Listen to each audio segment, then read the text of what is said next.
Ohayo gozaimasu. Tara, samahan niyo ako magtapon ng basura.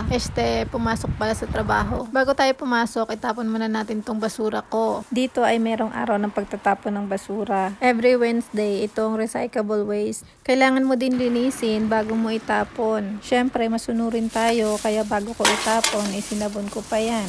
Charing. After nun, ay pumunta naman ako dito sa Family Mart para magbayad ng utility bills. Bumili na rin ako nitong tinapay pang almusal.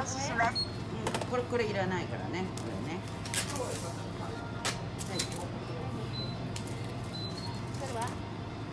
それはいるよ。はい、28,916円ね。おタッチでね、OK かどうか見てください。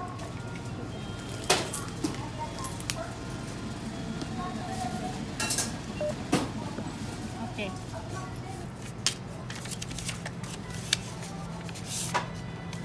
Ngayon yung sabihin kasya ang isang lapad sa isang buwan. Fast forward, nandito na ako sa company. 8 to 5 pala yung pasok ko. Medyo maaga nga ako ngayon. Madalas kasi nag-i-in ako dito, 7:56, 57. Sakto nga, di pa ako nag-aagahan. Nagtimpla lang ako ng kokwa. Libre lang pala to dito sa amin. Kahit 10 beses ka magtimpla sa isang araw ay okay lang.